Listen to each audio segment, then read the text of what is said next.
night, an earthquake shakes up the city. Toei! Too soon! And a new Bara monster appears. Bara Micron. Whatever it is, it's beaming some kind of blast over the city. Mikio tries to spy on it, but falls and passes out. In the morning, Goro's alarm goes off, but the clock goes haywire and time literally flies out the window. Goro has to pinch himself to make sure that he's not dreaming. Mikio runs up to Goro and tells him what he saw. Looks like this new monster is infecting machines with dark particles. Yes, dark particles. They can infiltrate any machine and cause it to go berserk. So the Paranoia were responsible for maximum overdrive. It all makes sense now. 聞け、オーレンジ。いよいよ新生バラノイア帝国が地球を侵略する日が来た。これはマシンと人間の最後の決戦だ。お前たち人間は今までマシンを奴隷のようにこき使って。今度はマシンが人間を奴隷にするのよ。The team wants to head out, but Miura warns them that their mechs could be infected too, but they don't care. 思った通り、大ブロッカーで現れたな、オーレンジャー。それが運の月よ。現れよ、パラミクロン。Shohei joins them in Red Puncher, but this thing splits into 4 halves and gangs up on them. The particles infect Red Puncher, which starts dancing. And as predicted, O-Blocker is infected and starts dancing too. Oh, make it stop! Oh god damn it, no! Can we please go back to the Ohranger aerobics? Oh, that makes so much more sense. Our heroes are told to bail out, but their mechs end up getting trashed.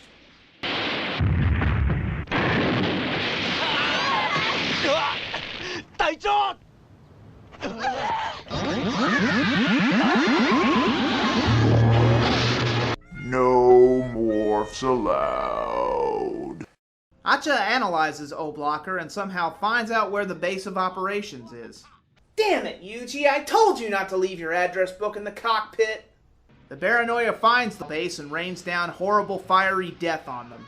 The chief has no choice but to retreat and takes Mikio to safety. Oh, come on, get out there, big one. You can handle these pricks. Well, anyway, those two get to safety, I guess. The security and mechanics all working in the base are just SOL. Sorry, guys, gotta save this kid. You're on your own. Miura looks at the amplifier and decides that the other mechas must be saved if our heroes are going to win. The bots lay waste to everyone, and it starts raining plaster, and oh no, Chief! Come on, big one, you can power through this. You're the man! He tells Mikio to warn our heroes, and he barely gets out before the roof collapses and buries him alive. It seems the Paranoia are going to win, Toku faithful. Our heroes are on the run, powerless, injured, divided, and humans are being rounded up for slaves. Yuji and Shohei were taken prisoner by the king and queen. Mikio was almost taken too, but they saved him, and he tells them what happened to their poor commander. I fear for the future of our dear planet, but where there is life, there is hope, and hope is what we need. When the team returns to base, they try to find the chief. Buldont and Multiwash show up, but they hide. They see the Chouriki amplifier and decide to just destroy it. Oh wait, no, Buldont wants to study it like an idiot. Acha and Kocha tells them that 2 of the Ohrangers were taken hostage, and the others will walk into their trap when they try to save them. So the king and queen decide to get a front row seat for that action and leave. But surprise! It's a trap!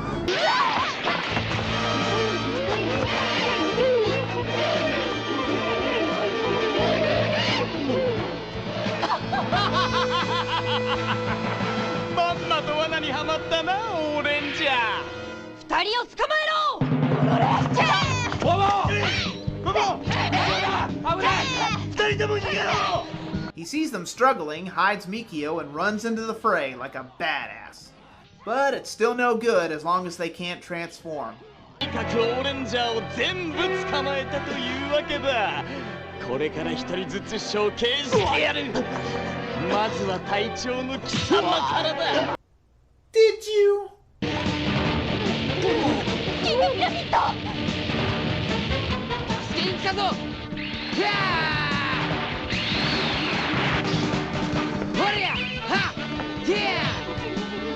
I guess Riki just shows up whenever the hell he wants or when it's convenient for the plot and decides to lay the smackdown on their metal asses.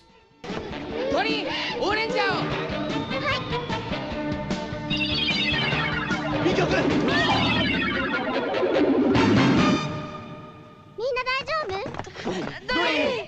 Wait, didn't the Paranoia have some mecha-killing bug earlier? And aw, nut bunnies. Riki tries to blast Micron, but he loses his powers too. Doran has seen enough and does what anyone would do in their darkest hour, pray. Doran summons the Pyramid of Light to save them and stop Micron in the process. They try to escape, but... Where do you think you're going?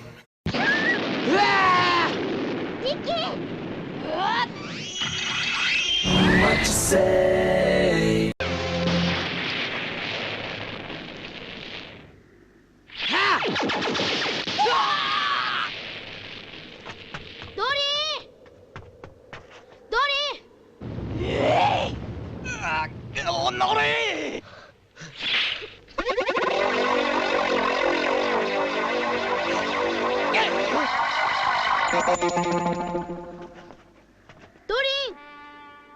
Doran!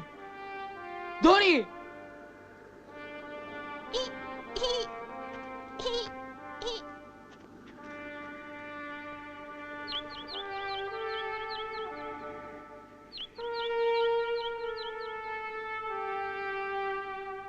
Doran! しっかりしろ! Doran! リキ、オレンジャーはキングピラミッダーで私たちドリンのふるさとチョウリキのふるさとに向かったわ。チョウリキのふるさと。あのクリスタルはそこから飛んできたのか。オレンジャーはそこでチョウリキの秘密をつかみ地球を救うわ。ドリン！心配しないでリキ、私は死ぬんじゃない。ふるさとへ戻るだけよ。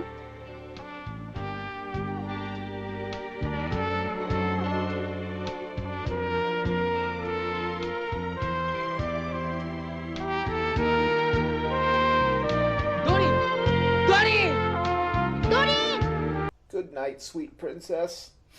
I'm not crying, you're crying. Suddenly, the world is cast into darkness and day for night shots. Doran is gone, so the Earth is somehow losing all its Chouriki. Our heroes watch the world fall into darkness, but they don't see it for long. They're sent to... oh crap, now we're in Haim. Toku faithful, it finally happened.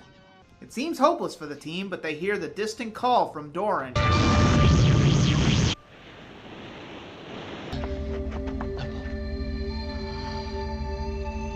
Then they see... Atlantis? Hi, Doran! Doran then brings them to the floating castle.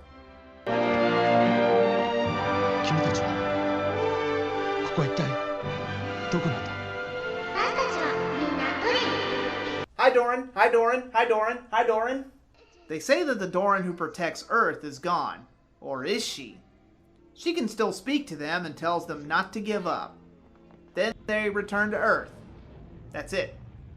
That's it? They go through time and space and almost get cooked alive only to end up on a floating island and get a pep talk by a comatose clone? What was the point of that? Isn't it all pointless? They land back on the desolate remains of Earth and it's a ghost town, planet. Toei, tone shift. Make up your mind. Are we going with cute little god girls or a gritty dark world? Make up your mind. I'm getting story whiplash here. They find a Paranoia palace built on Earth and humans being taken away by grunts into slavery until the A-Team shows up and kicks their asses. Hey, Riki's there too. He says they've been gone for 6 months. 6 months?! My guess is they hit the speed of light or something when they hit that dimension and the Earth aged 6 months. Anyway, we see the king and queen still together. Guess they lasted longer than most married couples. Oh, we also see Hysteria still alive and... お散歩の後はおねんねですよ。母上。まあ、私の可愛い赤ちゃん。Oh no. They didn't. 笑ったママで違う Oh, oh God. Oh, God. Oh, they're breeding. I'm never gonna get that image out of my head. Oh, this is somehow worse than Thrax. I'm never gonna look at robots the same way ever again. Oh. Anyway, Riki leads our heroes underground to their hideout, and hell yeah! Chief Miura's still alive! Like a silly invasion would keep Big One down. He tells them what's been going on, and hey, Mikio's alive too! But wait, it's a Terminator! 危ないパラノイアのスパイだ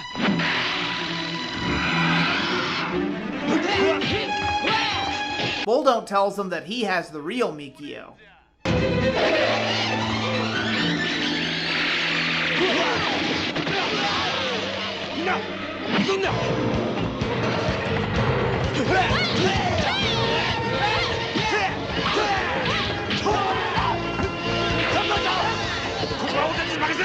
Miura tells them to go and get him. They got this. Wait, their powers haven't come back. Are we sure they got this? Bulldog goes to kill the kid, but Goro has had enough.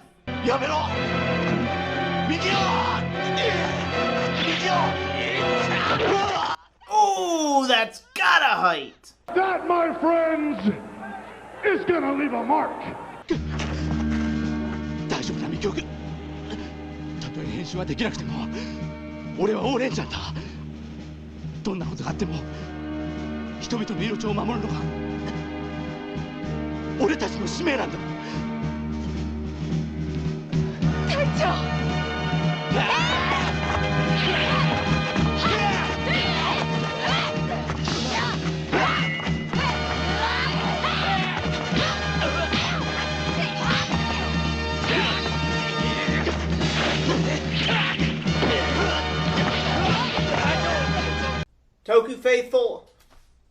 Toku Faithful, this is what makes a good Sentai team.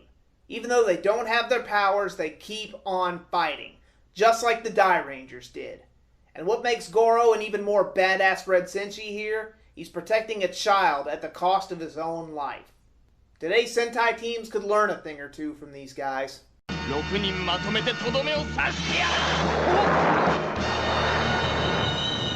諦めないでオーレンジャーあなたたち5人の心の中に素晴らしい力があるそれを合わせれば超力が生まれるのよドリン Looks like the team's tenacity and will to fight and not giving up is rewarded, and their powers return in an epic transformation.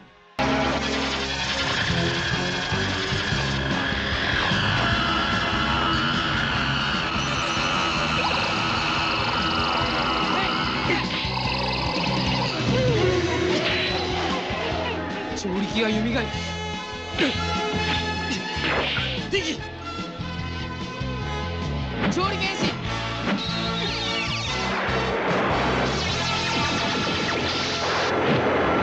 ウォレットオーグリーンオーブルオーリーオーリー調理戦隊オーリンガーバカな Honey, I told you to destroy that thing, and you never do the dishes! Science, damn it! Will you quit nagging me for 5 seconds, you robo-harpy? Chouriki is reborn, and the Baranoia are in deep you-know-what. We also see the Chief joining the fight because he doesn't need Chouriki powers to kick ass, because Hiroshi Miyuchi just pulsates coolness. How cool is this guy? I ask you, how cool is he? He's right up there with Kenji Oba. The team drives back the king and queen, who take a baby hostage. You monsters! They tell them to power down or the baby dies. Whoa, what the hell, series? I thought we were done with this! Tone shift my ass, you're killing a baby! They reluctantly do so and get blasted for their troubles. バカめだから人間は愚かなのだ自分の命がどうなってもいいというのか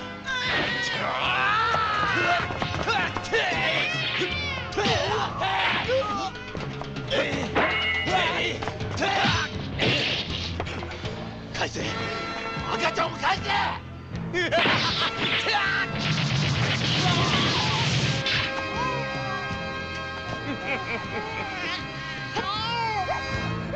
can't watch.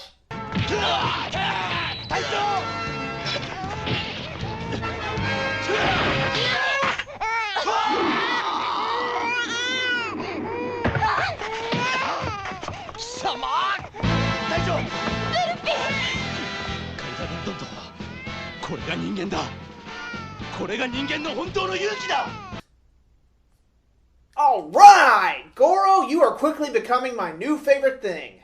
Bulldont is furious and they decide to go for their last ace in the hole. They grow without needing Kocha. The team calls Ohranger Robo to fight, but Miura tells them they need O-Blocker to win, so they break into the palace head on to find it. Riki gets zapped down as Acha and Kocha set a trap for him. Thankfully, help arrives just in time. Miura grabs the key to summon Ganmajin. Miura, as his new master, gets him to help them free O-Blocker and Red Puncher. Riki brings Red Puncher to Goro, and now it's a 3-on-2 battle. But the king and queen still pack a wallop. Suddenly Taco Boy shows up to give them the upper hand. Oh, now you decide to show this thing off in the last damn episode? King Pyramid Battle Formation!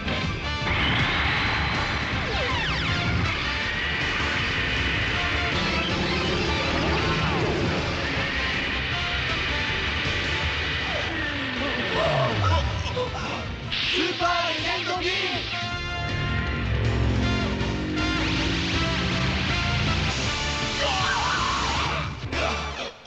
おれオレンジャーたとえ僕たちが負けても魔人は永久に滅びない Our heroes storm the palace and prepare to mop up the last of the paranoia. They draw their guns, but she begs them to spare the life of her grandchild. Now the roles are reversed, Ohrangers. What will you do now? Are you going to judge a baby just on its race and lineage?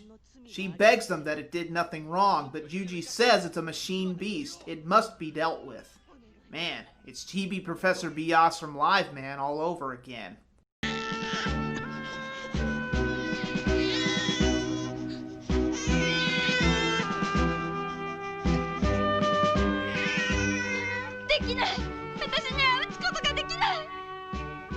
オーレンジャー、この子を頼みます。頼みました。さらば。ヒステリア！カイザーブルドンとはマシンは非常だと言った。でもそうじゃなかったんだ。ヒステリアにも子供を愛する気持ちがあったんだ。マシンにも愛する心があったんだ。I know, because a machine, a paranoia, something bent on killing humanity, can learn the value of a young life. Maybe we can too. Riki and Ganmajin join them, and the latter decides to take the baby and raise it as a fine man. Or mandroid. Or manbot. Whatever. He also decides to reform Acha and Kocha while he's at it. He sends his key flying in hopes that those who need his help will call on him again someday. And hey look! Doran made a full recovery! Miura believes that Chouriki made it possible. And you know what? I think he's right. Even if that is a bit of a cliche to go out on. And that was Chouriki Sentai Ohranger. Well, time for pros and cons. The way they combine magic power and military. It harkens back to Changeman and other classics. Given how the last 3 series had some semblance of magic elements, it's interesting to see that they keep that going in a military-themed series. Much like the Earth Force from Changeman, the Chouriki is the fuel the Sentai team needs to gain the upper hand. Even if the writing staff took one too many creative liberties with it until it became a near Deus Ex Machina, but that's a trope you come to expect after a while. It's series like this that perfected this trend and would follow in more recent Sentai series that follow the trope of being fueled by a certain power. Not enough Riki character development. It's kind of the exact opposite of what we got with Ko and Dairanger. Riki and Doran just show up, but we rarely get any interaction with him and the other 5 core members. Riki never got an episode that seemed to focus on just him and a random occurrence with a monster of the week. Hell, I don't think we even got an episode other than the debut battle where he deals with the monster alone. Then he seems to just show up whenever he feels like it to help the others. Or when the writing staff is just being incredibly lazy and decide, hey, let's use Riki here. Doran didn't have much to do until the final 4 episodes where she saved our heroes. It's like they were written in for the show and no one had any idea what to do with them. Given the hectic behind-the-scenes last-minute changes, it wouldn't surprise me. The Arsenal. I know we just use it to sell toys, but this is an impressive lot. What Ohranger lacks in concise storytelling, they make up for with weapons. The King Smashers, the personal weapons, the cannons, even the mechas. It is kind of head-tilting to see some of these weapons and mechas just brought out of nowhere with no build-up whatsoever, but it helped to make Ohranger stand out as one of the highest toy-grossing Sentai series ever, and at the end of the day, let's remember, toys are what this show is all about. Also, props to the head change function for Ohranger Robo. I'm sure I'm not alone when I say this was a prelude to the abundance of auxiliary mechas we get today in Super Sentai. It all started here. Bomber the Great. His appearance is just so jarring. Maybe it would have made a little more sense if he was a disgruntled general in the Baranoia army that forced his way into command after Bacchus died, but no, he suddenly just appears out of nowhere and usurps command. And he only did that after he heard the king died. And how did he hear that from across the universe? Did they broadcast it or something? It blindsides you. I'm just saying there were better ways they could have done this character. The Baranoia changes. First they have no emotions, then they act like a real family. I'm kind of conflicted here. At first they are cold and emotionless here, but then their parents worry about their son, the son gets married, and they have a kid. I don't know if this was because of the changes made to the series after the terrorist attack, but the scene at the end of the team discovering that the bad guys had a baby really tugs at the heartstrings. We even see how much Hysteria has changed. She literally begs them to spare her grandchild. It's at this moment when you see that people in Baranoia are kind of kindred spirits. The Ohrangers define their true heroism and not kill a helpless child just because of its heritage. It kind of detracts from the apocalyptic beginnings of the series, and the amount of terror that the Baranoia brought to the world. So, I can't decide if this ending is a bad thing or a good thing. The changes to the series. Yeah, you knew this was coming. The constant flip-flop to dark and serious to lighthearted and comedic, and the constant Sentai running gags scared a lot of viewers away and the ratings suffered for it. You'll either love it or you hate it. I know that a lot of people prefer their Toku to be dark and gritty, but not all fans want that. Let's be fair here. If there was no terrorist attack or anything bad happening in Japan and Ohranger still continued down this dark and gritty path, I'm pretty sure they are required to have at least 1 or 2 episodes where it shows the team either just chilling out, having a fun day, running around, doing normal things that doesn't show an apocalypse, oh my god, we're all gonna die thing. Even if nothing bad had happened in real life. We still would have gotten something like that. Bottom line, you can't have one without the other. No Toku series can be entirely one tone. Unless its name is Garo. Final analysis, I give it a B. It's good. This series was a turning point for Super Sentai. One could debate that this was the last series with extremely dark tones and widespread violence in Super Sentai. It was also the last series to use a military motif as Sentai turned toward more new avenues in the years to come. Goro stands out as one of the most remarkable Red Senshi I've seen in all time. He's so badass and so much of a leader that he doesn't steal the show. He does get his own weapons and his own mecha, but at the same time he's not spouting off the same catchphrase over and over, and he's not hogging the spotlight like certain Red Senshi do today. The series gets a bad rep for its tone shift, but I think it's just a victim of bad timing. I think it accomplished what it was meant to do. A Sentai series that went back to its roots. 5 soldiers come together to make an elite military team to vanquish a threat from beyond the stars. That's old school Super Sentai in one sentence. For what it's worth, Ohranger is a worthy 20-year celebration of the franchise, so give it a chance. Well, that's it for this episode. I'm just glad that pesky apocalypse is over and done with, and... Whoa! What's going on? Hal, shut off the weapons! Hal, I said shut off the weapons!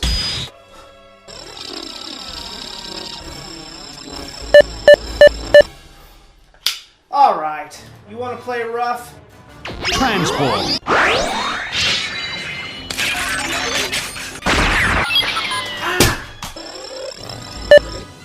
no. Hal must have been infected with dark particles. That's why the weapons are going berserk. And now I have to run.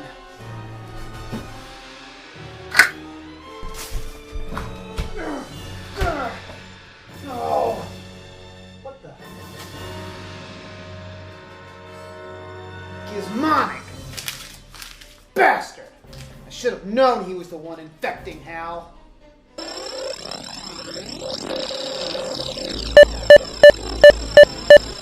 Don't make me do this, Hal!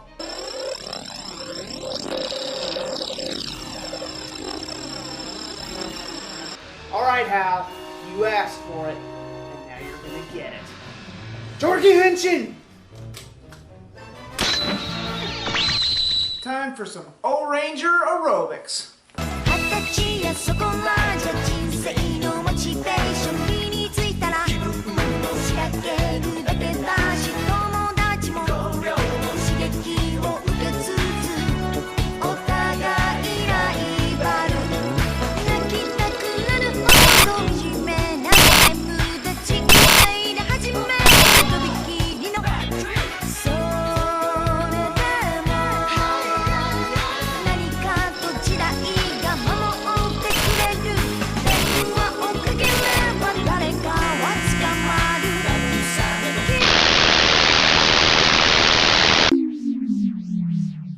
Goodbye.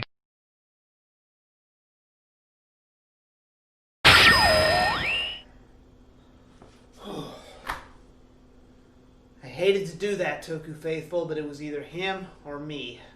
Sorry you folks had to witness that.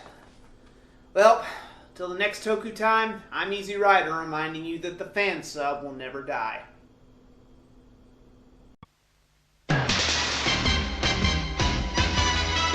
スクランブルスクランブル響くサイレンテイクオフテイクオフサンダーウィング緊急発進広がる大空眩しい太陽気まぐれに風が問いかけてくるなぜ鳥たちよりも早く飛ぶのだろうなぜ雲よりも高く舞うのだろう Go Go Go オレンジャー戦いのない日が来るまで Go Go Go オレンジャー羽ばたけオレンジャ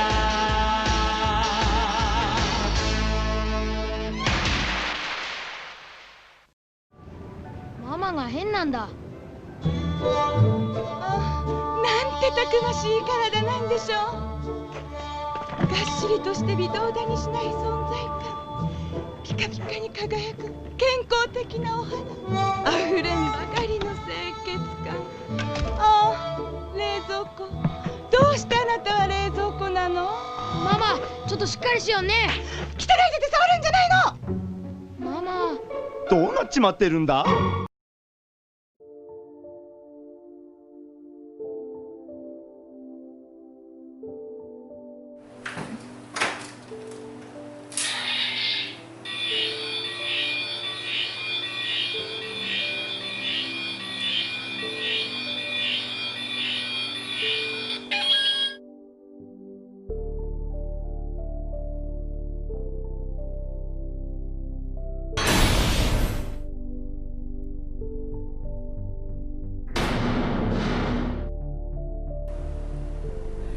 Precisely.